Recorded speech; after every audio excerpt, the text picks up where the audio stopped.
Izin dokter. Assalamualaikum warahmatullahi wabarakatuh. Mohon izin, terima kasih kepada dokter Diana Yuspita SPTHT KL Konsultan SMIMED. Terima kasih kepada dokter Dwi Mariawati SPTHT SPKHT. Kemudian terima kasih kepada dokter Zulfikar SPTHT Konsultan SMIMED. Baiklah, saya akan coba membacakan kasus faktor risiko yang berhubungan pada pasien presbikusis. Presbikusis yaitu sinusitis adrenal pada usia lanjut akibat degenerasi pada organ pendengaran terjadi pada kedua sisi telinga. Kemudian 30-35% terjadi pada populasi. Terbanyak pada laki-laki daripada perempuan, yaitu 2:1. Kemudian terdapat pada berusia lebih dari 65 tahun atau 75 tahun. Tujuan ini untuk memaparkan faktor-faktor risiko yang berhubungan pada pasien presbikusis, kemudian menjelaskan bagaimana faktor risiko tersebut berpengaruh terhadap pasien presbikusis dan penata laksanaan pada pasien presbikusis dengan faktor risiko yang seharusnya datang berobat ke Poliklinik THT SUP Karyadi Semarang. Kasus pertama, identitas atas nama pasien TSRK. Identitas saya sembunyikan. Dari anamnesis, seorang laki-laki datang dengan keluhan kurang pendengaran dirasakan kurang lebih selama 7 bulan yang lalu. Kurang pendengaran di kedua telinga, kanan dan kiri. Kurang pendengaran dirasakan secara bertahap atau perlahan-lahan. Kemudian telinga berdenging tidak ada, keluhan keluar cairan dari telinga tidak ada, pusing berputar tidak ada, pada telinga tidak ada, sakit kepala tidak ada, mual ataupun muntah tidak ada, demam tidak ada, sakit batuk pilek tidak ada.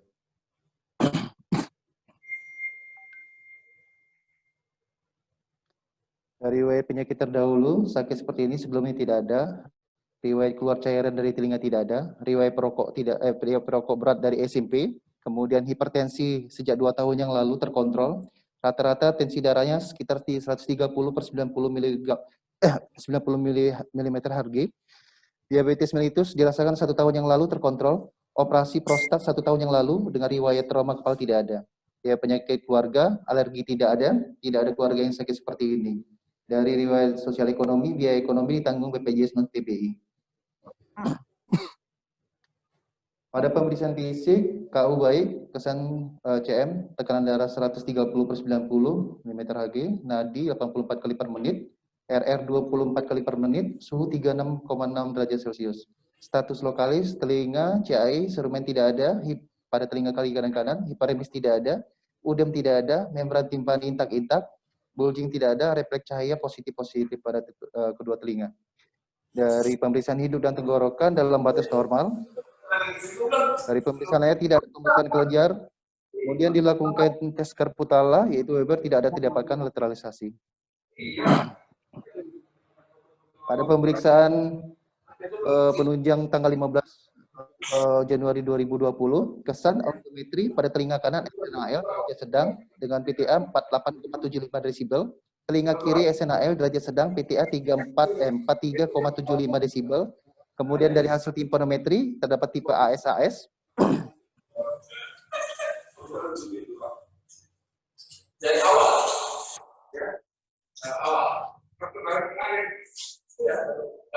Pada pemeriksaan OAE, kesan Reaper pada audiometri tutur, telinga kanan SDS 80%, SRT 45 desibel, terdapat roll call pada telinga kanan, kemudian pada telinga kiri SDS 90%, sedangkan SRT 40 desibel. Pada pemeriksaan laboratorium di puskesmas, GDS 98 terkontrol, kemudian kolesterol 175 mg normal. Dari asesmen di presbikusis dengan HAD, hipertensi disease dan diabetes mellitus terkontrol. Program saran pemasangan alat dan memperbaiki pendengaran agar bisa berkomunikasi, kemudian latihan berbicara bibir, kemudian menjelaskan pada keluarga bagaimana memperlakukan atau menghadapi penderita presbikusis. Kemudian yang terakhir yaitu rehabilitasi perlu untuk memperbaiki komunikasi. Pasien kontrol pada minggu pertama tanggal 24 Januari 2020. Kemudian pasien telah memasang alat bantu dengar pada telinga kiri dan pasien sedikit bisa berkomunikasi dengan baik. Kemudian pada kasus kedua, atas nama Tuan TR, identitas saya sembunyikan.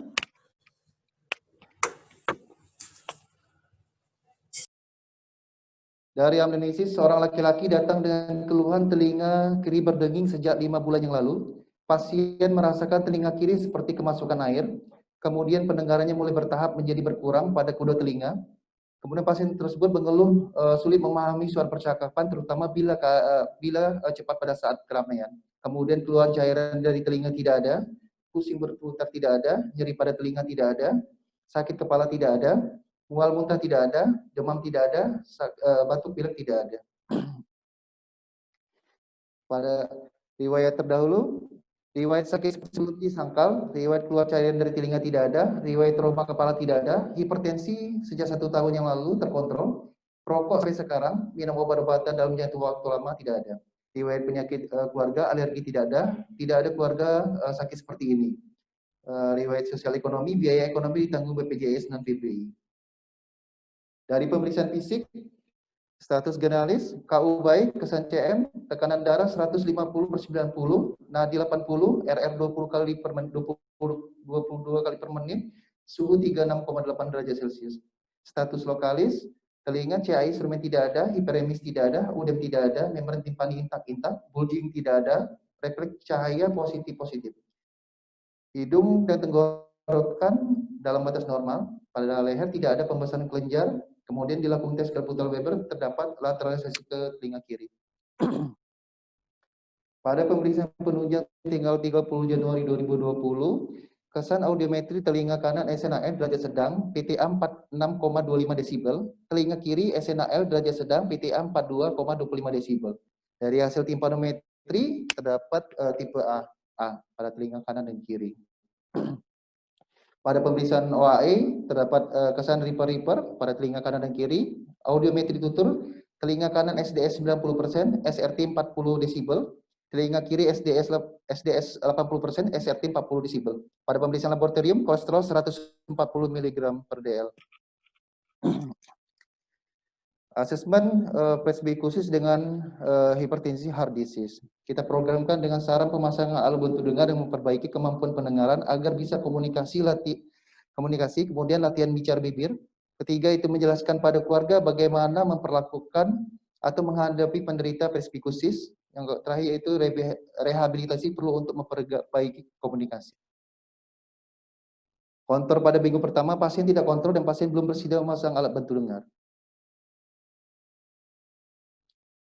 Pembahasan pada presbikusis, tulus sensori orang pada usia lanjut, yaitu terjadi pada kedua sisi telinga, bersifat progresif lambat, dimulai pada frekuensi rendah atau tinggi, serta tidak ada kelainan yang mendasari selain proses menua.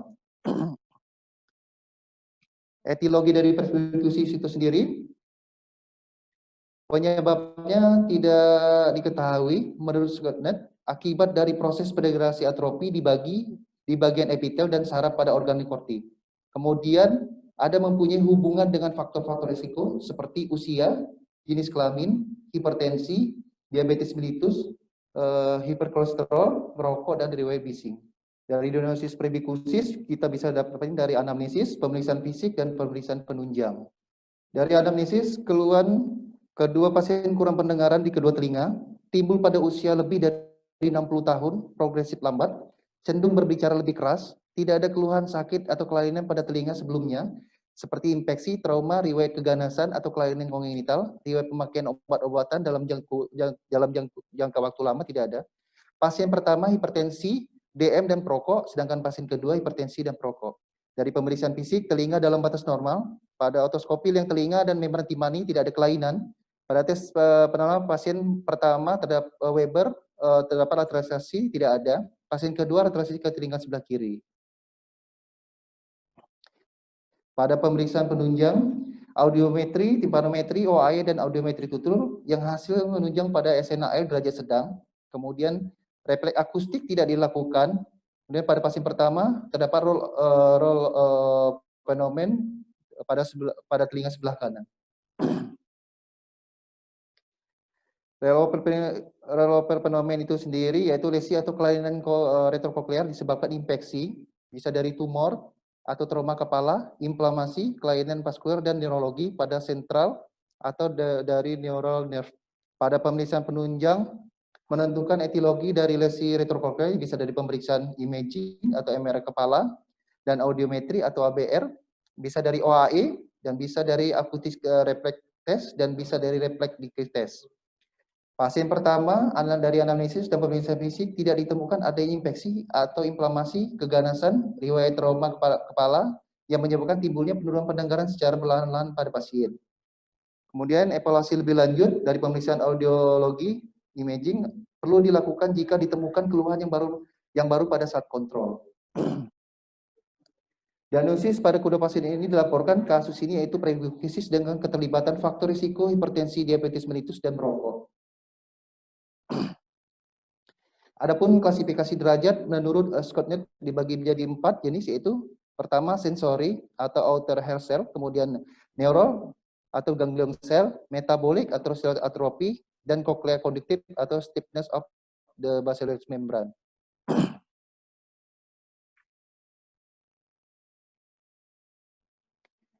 Menurut SCOTNet menambahkan jika terdapat gabungan dari keempat jenis presbikusis yang terjadi secara bersamaan, bisa diklasifikasi sebagai mixed presbikusis.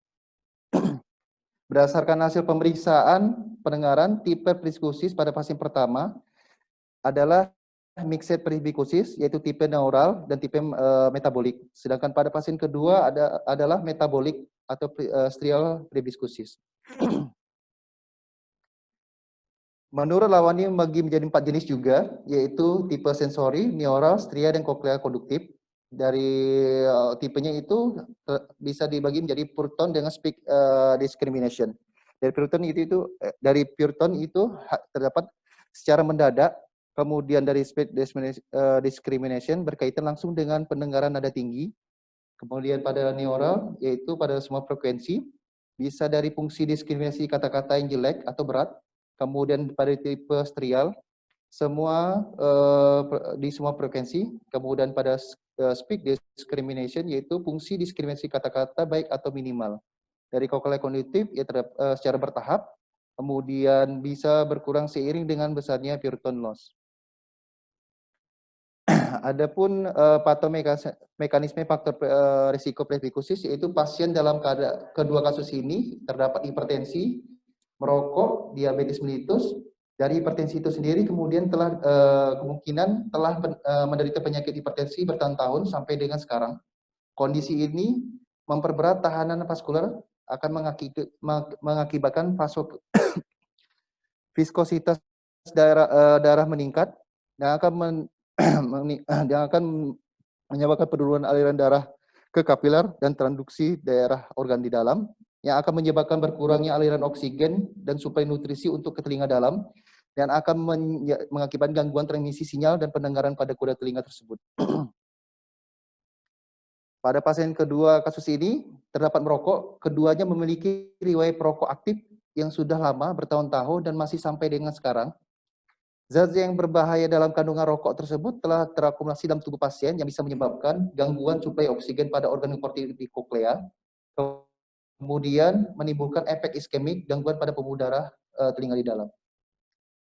Pada pasien pertama ditambah dengan diabetes mellitus, DM yang baru diketahui dari 1 tahun yang terakhir ini tidak pernah kontrol. Pada pasien ini kemungkinan telah terjadi perubahan pada dinding pembuluh darah yang disebabkan oleh diabetes, seperti kemungkinan telah terbentuknya mikroangiopati pada pembuluh darah pasien, terutama pada sirkulasi di koklea. Adapun pelaksanaan pada pasien itu laksanakan gangguan pendengaran pada presbikusis adalah tipe sensori neural yang tidak dapat disembuhkan. Tujuan pelaksanaannya untuk memperbaiki kemampuan pendengaran dengan pertama alat bantu dengar, yang kedua dengan implan koklea, yang ketiga bisa dengan membaca latihan bicara bibir. Dari diagnosis banding bisa dengan ototoksik atau NIHL atau nose induced hearing loss.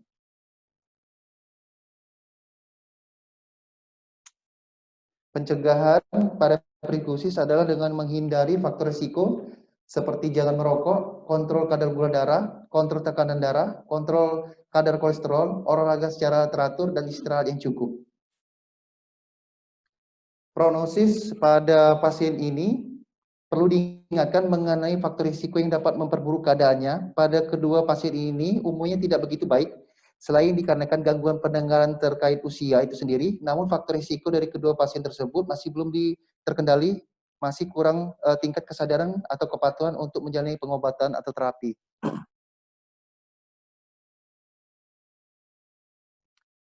Simpulan, dilaporkan 2 kasus penyakit presbikusis pada laki-laki berumur lebih dari 60 tahun. Pasien didiagnosis dengan penderita penyakit presbikusis berdasarkan anamnesis, pemeriksaan fisik, dan pemeriksaan penunjang.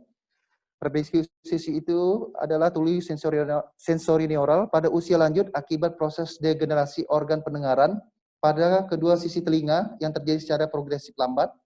Banyak faktor yang diduga mendapat pengaruh terjadi presbikusis seperti usia, jenis kelamin, hipertensi, diabetes mellitus, hiperkolesterol, dan kebiasaan merokok terhadap penurunan pendengaran pada usia lanjut. Gangguan pendengaran pada presbikusis adalah tipe sensorineural yang tidak dapat disembuhkan, dan tujuan pelaksananya untuk memperbaiki kemampuan pendengaran dengan menggunakan alat bantu dengar. Terima kasih.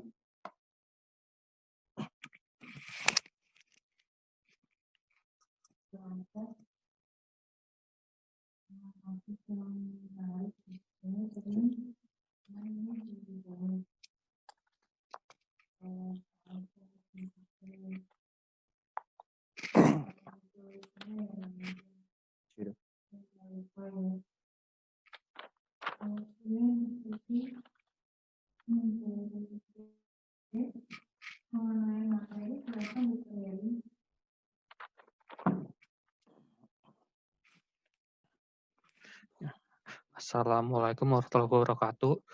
Ya, terima kasih dokter atas kesempatan yang telah diberikan. Dari makalah Pak Ansya dan presentasinya sudah baik. Namun ada beberapa hal yang ingin saya tanyakan. Untuk pertanyaan pertama, ini kan dari makalah dijelaskan artinya apakah ini kan pada pasien yang kedua dilakukan pemasangan ABD. Apakah perlu dilakukan evaluasi pasca pemasangan ABD, dan itu kalau misalnya perlu, kapan dilakukan? Ya, terima kasih.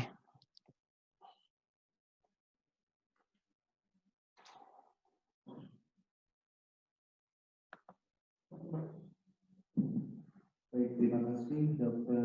Heri. Saya coba menjelaskan dari pertanyaan itu bagaimana semacam algoritma pada presbikusis, apakah ada tata laksana pada masing-masing presbikusis tersebut. Adapun gangguan pendengaran pada presbikusis adalah tipe sensorineural yang tidak dapat disembuhkan. Kemudian tata laksana pemakaian alat bantu dengar itu ada sesuai dengan kaidah penulisan yang ada. Kemudian dari bab 2 ini sebaiknya untuk pelaporan kasus di sini menggunakan narasi.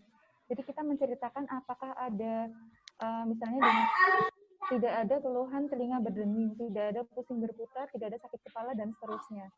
Jadi tidak ada dalam tulisan itu plus dan minus. Karena di sini pada kasus pertama dan kedua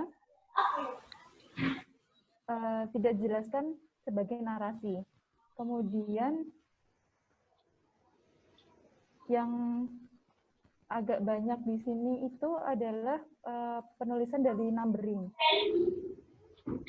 Seperti pada pemeriksaan penunjang ini, harusnya dia numberingnya 3.3.3, karena kalau kita runtut ke atas, dari 3.3 adalah diagnosis, yang pertama anamnesis, yang kedua pemeriksaan fisik, dan yang ketiga adalah pemeriksaan penunjang. Tapi di sini masih menggunakan numbering C. Kemudian untuk screening pendengaran ini saya masih belum jelas ini masuk dalam subbab atau berdiri sendiri dari pemeriksaan penunjang. Mohon numberingnya untuk diperjelas. Kemudian kata rata ke bawah yang masih banyak salah di numberingnya. Ini masih ada nomor 5, ini harusnya numbering kalau dari bagiannya tadi kan ada sensory, neural, dan mix. Berarti mix ini adalah untuk sebab ketiga dari klasifikasi. Ya, dan beberapa lainnya sudah saya beri tanda di makalahnya. Dan untuk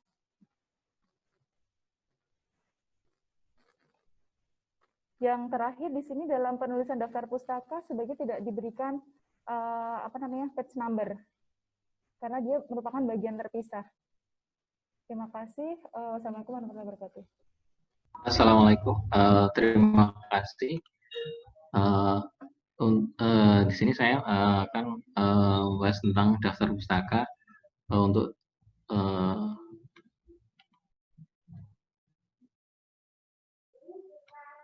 mohon izin untuk daftar pustaka untuk seharusnya menggunakan ukuran 10, kemudian spasi 1, kemudian untuk kebanyakan untuk daftar pustaka nama seharusnya disingkat, kemudian tanpa menggunakan tanda baca seperti di sini yang nomor 5 ini masih pakai tanda baca. Kemudian untuk di antara dua penulis menggunakan tanda baca koma. Terus untuk beberapa ini untuk judul masih ada beberapa yang kapital. Ini seharusnya untuk judul untuk kapital cukup di huruf pertama saja, untuk yang lainnya menggunakan huruf kecil.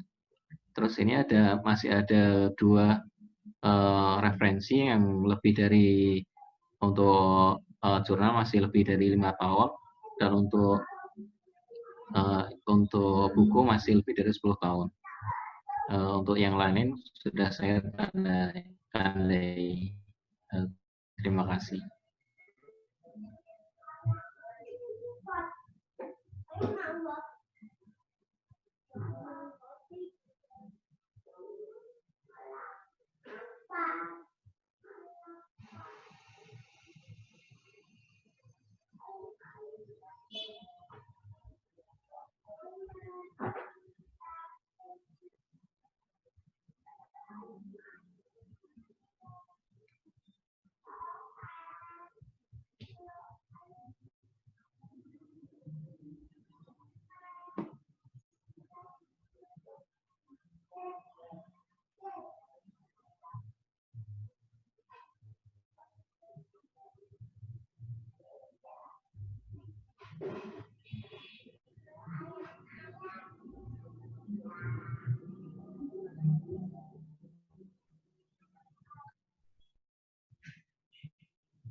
kalau bukan kemungkinan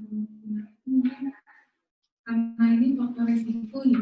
Jadi pembahasan faktor resikonya enggak diperbanyak. Kalau memang Bapak mengarahnya untuk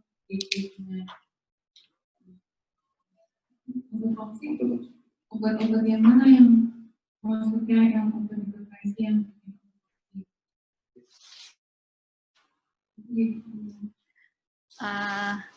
kalau dari saya sih untuk pasien ini tidak perlu di-DD lagi, setuju dengan Dr. Zul.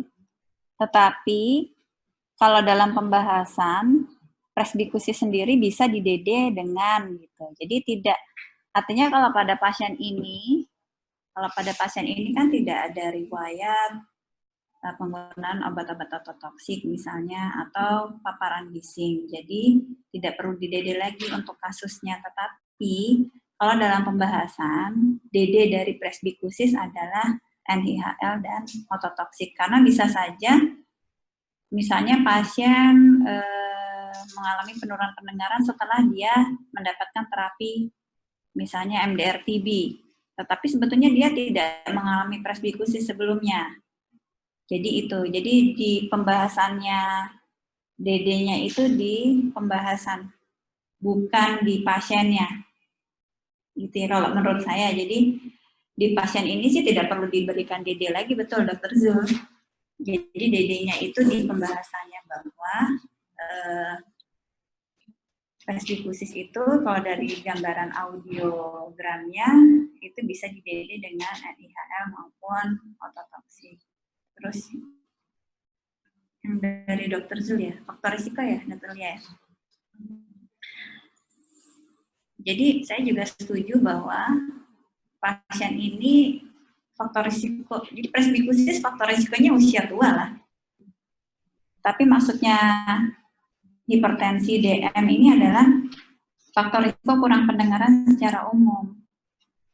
Jadi kalau misalnya pasiennya sudah tua, dia juga dari riwayat merokok, dia ada hipertensi, mungkin onset kurang dengarnya akan lebih cepat, atau derajat kurang dengarnya bisa lebih berat. Misalnya itu yang dibahas. Jadi bukan faktor risiko presbikusis itu DM, hipertensi, dan merokok. Jadi mungkin maksudnya Dr. Zul seperti itu, Dr. Lia ya. Jadi kalau presbikusis ya, karena emang usia tua, dari bahasa aja definisi presbikusis, jadi mau nggak ada DM, mau nggak ada hipertensi ya, kalau usia presbikusis. Jadi nanti di sini mungkin susunan penulisannya aja yang diubah ya, sebetulnya ya. Yang dimaksud Dr. Zul mungkin seperti itu ya. Jadi kalau saya nggak setuju kalau faktor risiko presbikusis itu DM, hipertensi enggak. Karena tanpa DM aja, tanpa hipertensi, orang tua ya bisa terjadi presbikusis. Jadi mungkin saya kurang teliti. Karena berkali-kali email ya. Dan saya kalau lewat email, tulisan kemarin tadi habis bahas sama residen, saya kalau ngoreksi langsung di HP, agak siwer. Jadi, ya gitu. Terus yang terakhir. Screening, oh iya nih screening pendengaran, betul Dr. Zul. Screening pendengaran buat apa ya Pak? Halaman 11 tuh. Screening pendengaran kan untuk anak-anak ya. Kalau udah tua, udah sepuh gitu, screening pendengaran.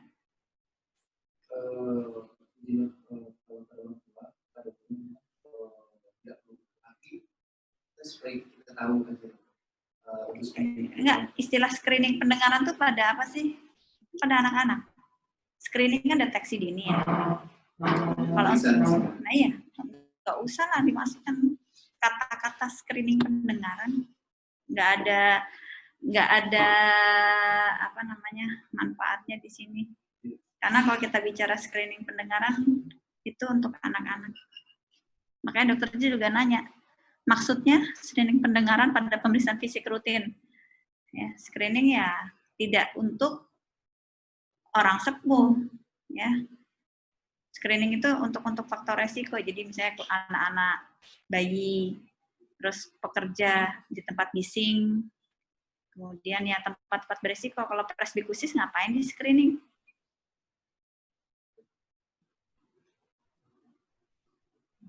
Itu sih yang saya setuju dengan Dr. Zul, tidak setuju penempatan screening pendengaran di sini. Terus, tadi Dr. Lia apa? Dr. Lia yang terakhir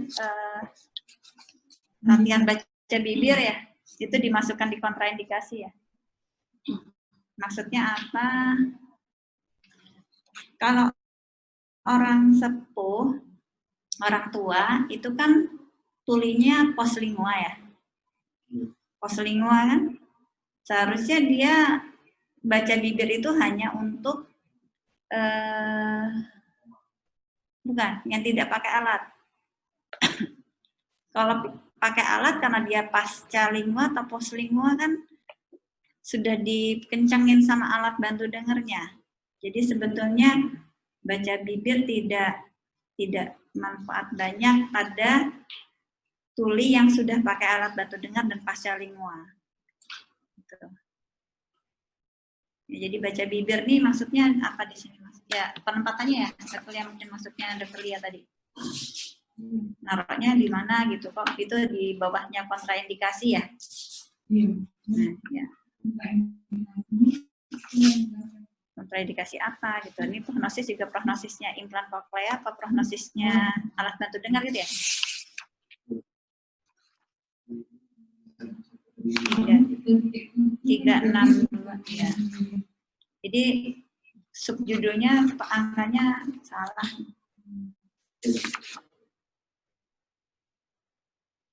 Coba nanti diperbaiki susunannya. Ini kan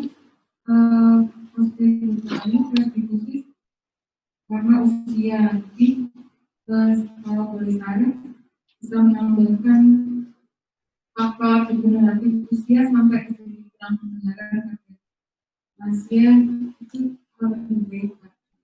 Kemudian kalau apa istilahnya ya, mungkin faktor yang bisa memperberat terjadinya kurang pendengaran itu namanya faktor risiko ya. Tapi untuk kurang pendengaran secara umum kan, itu maksudnya kan tidak hanya presbikusis. Presbikusis itu kan salah satu jenis kurang pendengaran. Ya kan, jadi DM hipertensi merokok itu ya nggak hanya orang tua, kita orang muda pun bisa terjadi penurunan pendengaran. Gitu. Jadi ditaruh di pembahasan bukan di presbikusisnya gitu, tapi pembahasan tentang kurang dengar sendiri. Jadi secara general kan sebelum kita bicara presbikusis kita ngomong kurang dengar dulu kan awalnya. Kurang dengar adalah gini-gini, presbikusis salah satu jenis kurang pendengaran yang terjadi pada usia tua lebih dari 60 dan lain-lain. Ini Pak, kurang pendengaran, ya sebetulnya kurang pendengaran karena usia atau presbikusis itu harus ditambahkan fisiologinya. Nah ini kan tema utamanya presbikusis. Mungkin di bawahnya yang resiko yang mempengaruhi kurang pendengaran.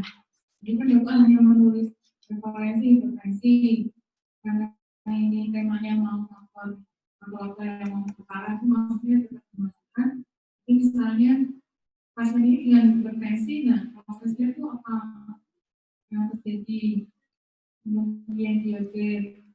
Kalau ini kan pasti hanya prevalensi sendiri, tapi tidak ada pembahasan, belum ada pembahasan hubungannya kalau tambah usia itu kok bisa terjadi kurang pendengaran, harus dipaparkan usia. Nah misalnya tambah usia jadi demensia. Ya, jadi DM sendiri pasti bikin kurang dengar. Lah sekarang kalau pasiennya ada usia tua, tambah hipertensi, tambah DM, ya pasti kejadiannya akan lebih cepat. Mungkin bisa ditampilkan prevalensi boleh, patofisiologi kalau ada ya, tapi agak sulit kayak patofisiologi macam-macam. Mungkin satu patofisiologi aja. Sebetulnya udah ada di sini sih yang di tipe-tipe presbikusis tadi ada ya. Tapi mungkin kalau mau ditambahkan ada jurnal lain ya lebih bagus. Jadi kalau ini misalnya hipertensi menyebabkan berapa kali lipat atau berapa kali lipat ini kan ya, jadi bisa dari kasus ini tuh ada satu kesimpulan yang bisa diberikan kalau maksudnya tanpa mengandung umur ya, kalau misalnya usia muda dia infeksi, nanti kalau ditambah nanti dia tambah tua, itu resikonya berapa kali menjadi kurang pendengaran. Jadi bisa untuk tambahan edukasi. Misalnya 3 kali lipat, jika ketemu hipertensi, misalnya pasien usia 40 tahun kurang pendengaran, ternyata jadi hipertensi, nah ini hipertensinya ini yang menyebabkan kurang pendengaran. Ternyata dari penelitian itu 3 kali lipat lebih cepat terjadi kurang pendengaran, sampai nanti ditambah sama usia. Jadi itu dengan diabetes mellitus itu yang ditambahkan Pak, karena setiap penelitian pasti berubah-ubah makanya. Jadi penelitian karena Bapak manggilnya apa-apa ya. Pokoknya harus dikembangkan.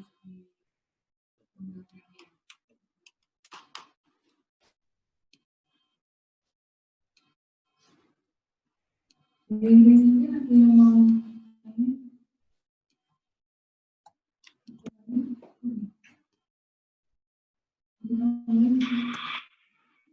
Udah, tadi masukannya udah dicatat, Pak. Dia cengar-cengir. Gua nggak berdaya nih.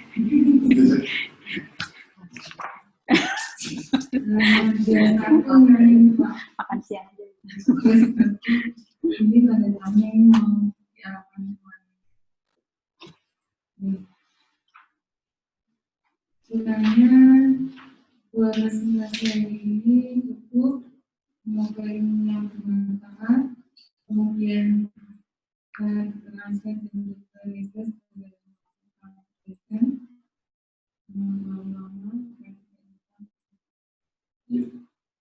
terima kasih pada Dr. Ayu, Dr. Sudi, Dr. Yudul. Saya akan tutup sesi ini. Semoga bermanfaat bagi semua. Assalamualaikum warahmatullahi wabarakatuh.